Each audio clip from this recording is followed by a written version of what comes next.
Hello Ansh lovers, welcome back to my channel. Last part में हमने देखा था लैंचचैन और वेइंग साथ में डांस कर रहे थे और वेइंग ने अल्कोहल को पूरा पी लिया था और अब धीरे धीरे उस पर नशा होने लगा था। शिचैन जब उसके साथ डांस कर रहा था वो उससे कहता है, मैं तुम्हें अपना पार्टनर बना लेता पर अनफॉर्चुनेटली तुम केवल मेरे भाई के ही हो। एक लड़के की वजह से अब मैं अपने भाई से तो झगड़ा नहीं कर सकता ना। शिचैन ये सब कह रहा था पर वेइंग का ध्यान उसकी बातों पर बिल्कुल भी नहीं था। वेइंग की नज़रें बार बार वांग जी की तरफ ही जा रही थीं और अब उसे और भी ज़्यादा डर लग रहा था क्योंकि वांग जी उस लड़की के साथ वहाँ से गायब हो गया था। तभी शिचैन उससे कहता है, विभूषण। वेइंग कहता है, हाँ। शिचैन कहता है, मैं तुम्हें एक ड्रिंक देता हूँ, तुम इस ड्रिंक को लो और उसके बाद वांग जी को ढूंढने के लिए जाओ। ऐसा कहकर वो एक क्रिस्टल क्लियर ग्लास में एक डार्क लिक्विड वेइंग को दे देता है। वेइंग स्लोली उससे पूछता है, ये क्या है? शिचैन कहता है, ज़्यादा ध्यान मत दो, ये अच्छी ड्रिंक है, तुम्हें ये रिलैक्स करने में बहुत हेल्प करेगी। वेइंग क्योंकि ऑलरेडी ड्रंक था इसलिए इस अननोन ड्रिंक को भी वो बिना सोचे समझे पी लेता है। उस ड्रिंक को पीते ही शिचैन उससे कहता है, अब मैं तुमसे कहूँगा कि तुम्हें तुरंत वांग जी को ढूंढने के लिए जाना चाहिए। वेइंग बिल्कुल ऐसा ही करता है। वो वांग जी को ढूंढने के लिए हॉल में आ जाता है। वो ड्रिंक जो भी कुछ थी वो कुछ ज़्यादा ही स्ट्रॉन्ग थी उसके लिए, क्योंकि उसके बाद उसे बहुत वियर्ड फील हो रहा था। वो काफ़ी सारे दरवाज़ों को पार करते हुए निकल जाता है। तब अचानक उसे एक अजीब सी मोर्निंग की आवाज़ सुनाई देती है। बेड क्रैकिंग की भी आवाज़ उसे सुनाई दे रही थी और अचानक उसे लगने लगा कि शायद उसे इस कमरे का दरवाज़ा खोल देना चाहिए और वो एग्जैक्टली ऐसा ही करता है। दरवाजे पर लॉक भी नहीं था। जैसे ही वेइंग उस दरवाजे को खोलता है, उसकी आंखों के सामने जो था वो बस देखता ही रह जाता है। वांग जी उसी लड़की के साथ वहाँ था जिस लड़की का नाम वांग लिंगजाओ था। वांग लिंगजाओ ने वांग जी के दोनों हाथों को पकड़ा हुआ था। वो उसे किस करने की कोशिश कर रही थी, प्लेजर में मोर्निंग कर रही थी और वांग जी उसे रोक भी नहीं रहा था। वेइंग एक ऑकवर्ड स्माइल के साथ कहता है, हाय। वांग लिंगजाओ जो कि हाफ नेकेड थी, वेइंग को देखकर जल्दी से बेडशीट के कवर्स निकालती है और खुद को कवर कर लेती है। रूम में बहुत ज़्यादा अंधेरा हो रहा था इसलिए वेइंग ने ठीक से नहीं देखा था कि वो कितनी ज़्यादा नेकेड थी, पर उसे अंदर ही अंदर इतना ज़्यादा गुस्सा आ रहा था कि वो वांग जी को गालियाँ देना चाहता था। वांग जी भी जब वेइंग को देख लेता है तो वो कहता है, वेइंग तुम यहाँ क्या कर रहे हो? वेइंग नशे में कहता है, मैं फ्लोर पर डांस कर रहा था, फिर मुझे तुम्हारे भाई ने कुछ ड्रिंक दी जिसे पीने के बाद मैं यहाँ आ गया। ऐसा कहकर वो प्राउडली स्माइल करने लगता है, जानबूझकर वांग जी को दिखाने के लिए कि उसे अंदर से कुछ फील नहीं हो रहा। पर वांग लिंगजाओ कहती है, बेबी ये लड़का कौन है और यहाँ क्या कर रहा है? वांग जी अपनी शर्ट पहनते हुए कहता है, वो ड्रंक है, प्लीज़ तुम यहाँ से चली जाओ, मैं तुम्हें बाद में मिलता हूँ। वांग लिंगजाओ जब मुंह बनाने लगती है तो वांग जी गुस्से में कहता है, मैंने कहा ना यहाँ से बाहर निकल जाओ, जस्ट गेट आउट। वांग लिंगजाओ वहाँ से चली जाती है। वांग जी मन में सोच रहा था, मैंने बिल्कुल भी एक्सपेक्ट नहीं किया था कि वेइंग यहाँ आ जाएगा और ये सब कुछ देख लेगा, पर इसमें सारी गलती वेइंग की ही है। अगर वो मेरे इतने नज़दीक आएगा तो क्या मैं एक्साइटेड फील नहीं करूँगा? और मैं उसके साथ तो कुछ कर नहीं सकता, इसलिए मुझे वांग लिंगजाओ को यहाँ लाना पड़ा। वांग जी स्लोली वेइंग से पूछता है, विभूषण तुमने क्या पिया था? वेइंग कहता है, लैंचचैन ने मुझे एक ड्रिंक दी थी और मुझसे कहा था कि इसे पीने के बाद मुझे रिलैक्स फील होगा। वांग जी सोचने लगता है, कभी कभी मुझे ब्रदर पर बहुत गुस्सा आता है। उन्हें पता है कि विभूषण ड्रिंकिंग बिल्कुल भी नहीं झेल सकती, उसके बाद भी उन्होंने उसे ड्रिंक दे दी। तभी वांग जी नोटिस करता है कि वेइंग की आंखों से आंसू बहने लगे थे और वो रो रहा था। अपने लिटिल हैंड से वो अपनी आंखों को रब करने लगता है। वांग जी उससे पूछता है, क्या हुआ विभूषण, तुम क्यों रो रहे हो? वेइंग कहता है, ऐसा क्यों हुआ? तुम उस लड़की के साथ सो सकते हो पर तुम मेरे साथ नहीं सो सकते। वांग जी को विश्वास ही नहीं हुआ कि वो सारे शब्द वेइंग के मुंह से सुन रहा है। वेइंग एक बार फिर कहता है, मेरा जवाब दो, तुम मेरे साथ क्यों नहीं सोए और उस लड़की के साथ तुम यहाँ इस रूम में थे? वांग जी कहता है, वैसा कुछ नहीं है जैसा तुम सोच रहे हो विभूषण, तुम्हारे साथ मेरा रिश्ता बिल्कुल अलग है, तुम बिल्कुल अलग हो। वेइंग कहता है, मुझे कोई अलग नहीं बनना, तुमने मुझे खुद को खुश करने के लिए ख़रीदा था ना, तो फिर तुम अब मेरा इस्तेमाल क्यों नहीं करते हो? ये सब कहते वक्त वुयिंग इतना ज़्यादा इनोसेंट और ब्यूटीफुल लग रहा था और उसके लिप्स एकदम रेड हो गए थे। वांग जी को फिर से फील हो रहा था कि वो अराउज्ड हो रहा है। वांग जी को पता था कि वुयिंग अभी अपने राइट स्टेट ऑफ माइंड में नहीं है, वो नशे में है।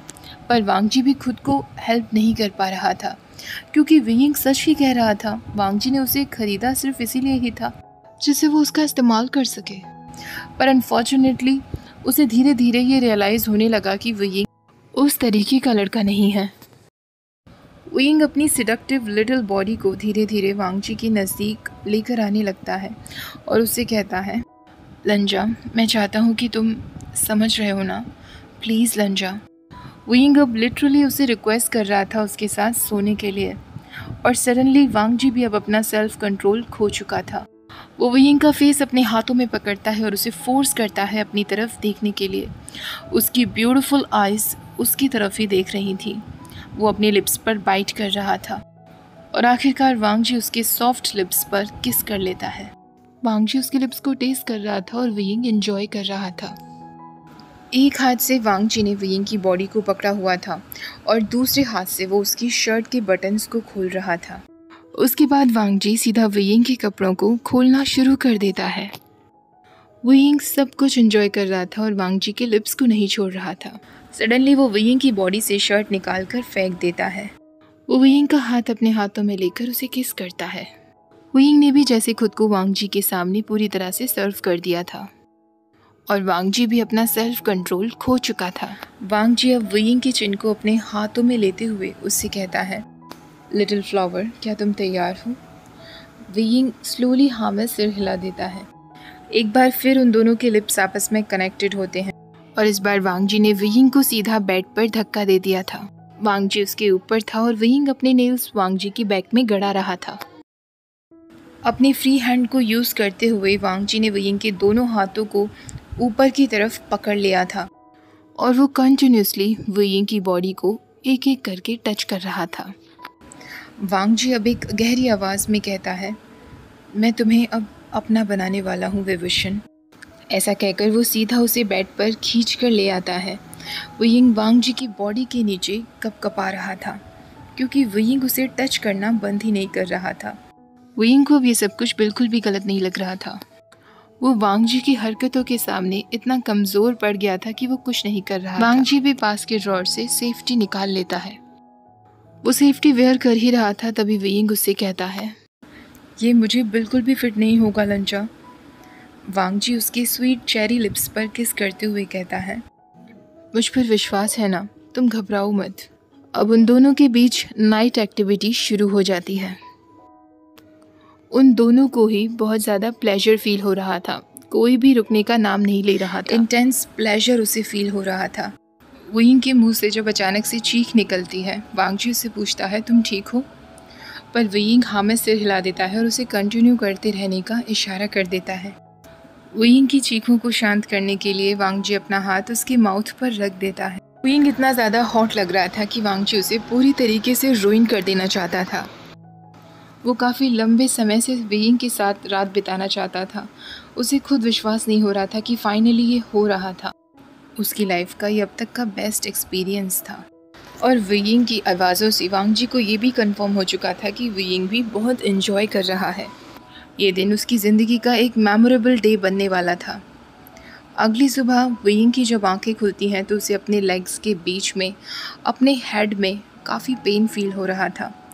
रात को सारी मेमोरीज़ उसे धीरे धीरे याद आने लगती हैं और उसे रियलाइज़ होता है कि उसने क्या कुछ कर दिया है। रूम अभी भी डार्क था, पर वो रूम मोंटे कार्लो का नहीं था। वो लोग वापस आ चुके थे क्योंकि वो रूम वांग जी का रूम था। वुयिंग सोचने लगता है, मैं कितने लंबे समय से सो रहा हूँ, मुझे खुद नहीं पता। क्या जो भी कुछ रात को हुआ उसकी वजह से हमें इतनी ज़्यादा नींद आने लगती है?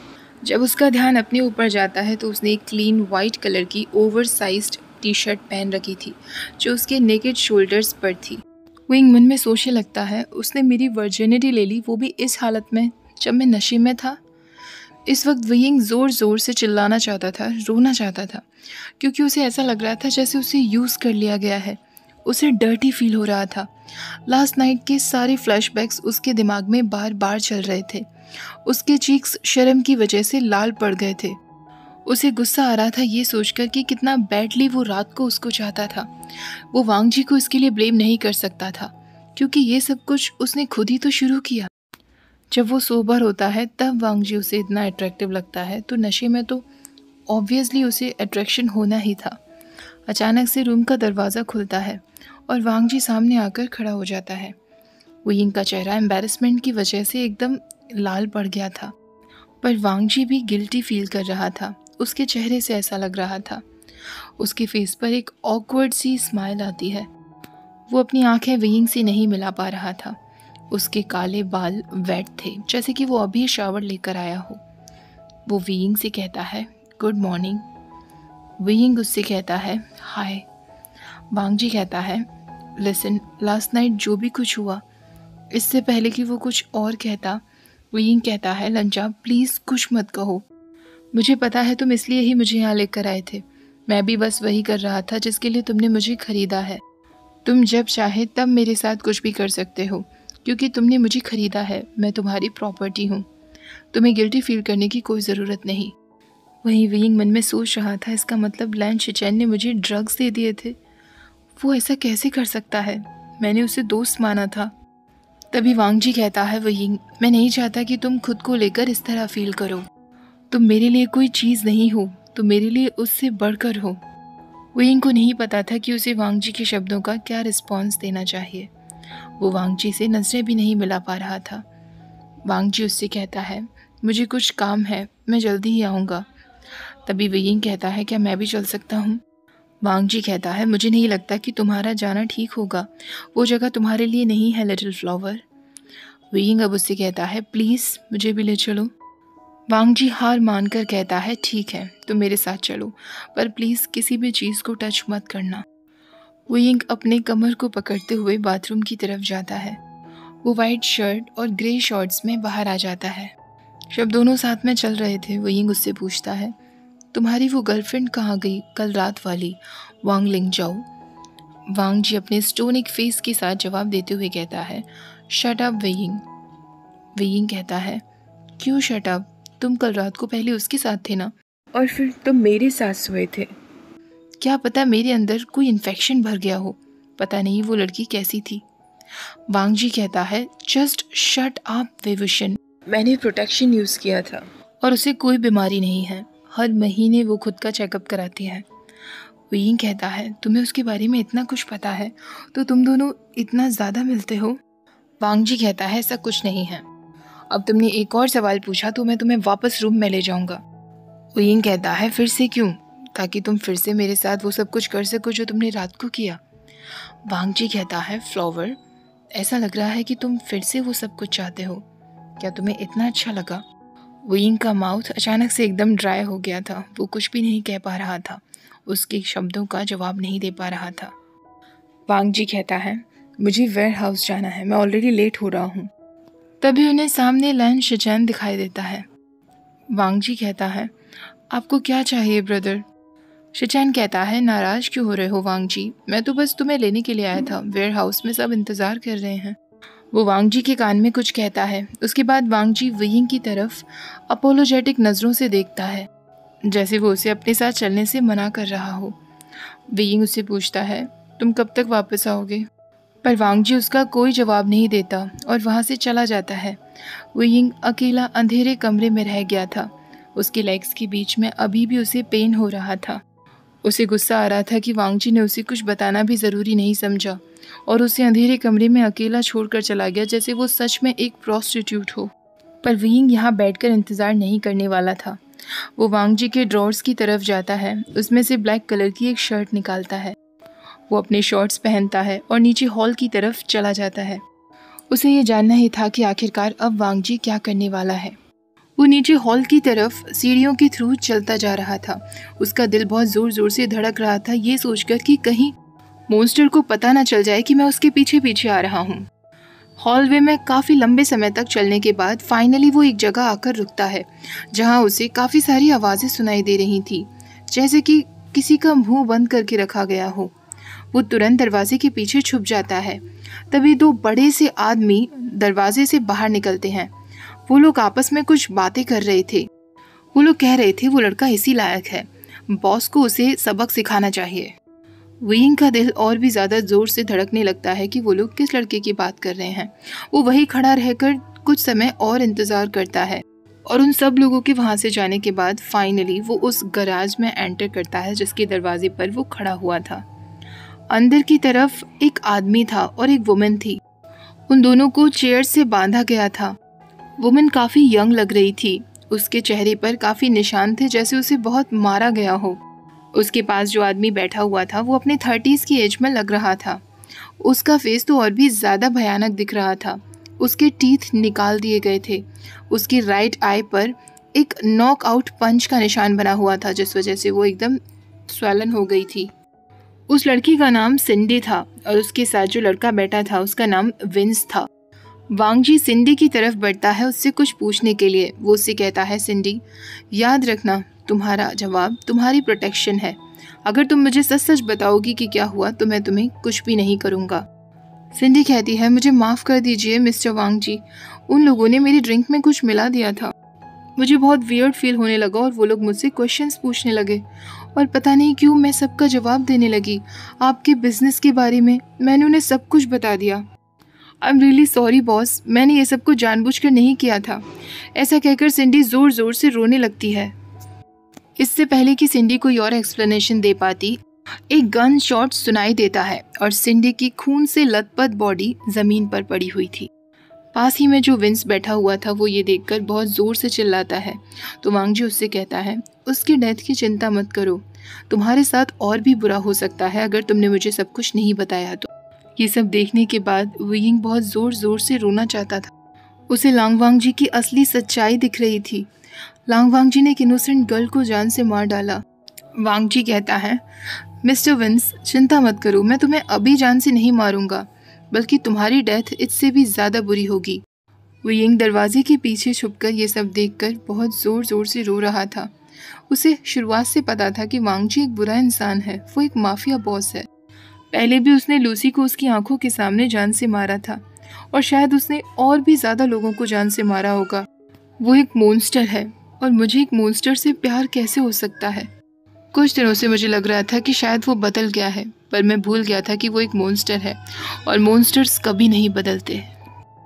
ओके गाइस, आज का पार्ट हम यहीं ख़त्म करते हैं। आई होप इस बार यूट्यूब इस वीडियो को डिलीट ना करे, हालांकि मुझे काफ़ी सारे सीन्स को चेंज करना पड़ा है। आज का पार्ट आप लोगों को कैसा लगा कमेंट सेक्शन में मुझे ज़रूर बताइएगा।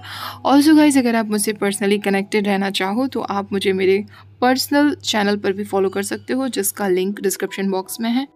आज का वीडियो पसंद आया हो तो प्लीज़ वीडियो को लाइक, शेयर और चैनल को सब्सक्राइब करना मत भूलना। Thank you for watching. Bye bye.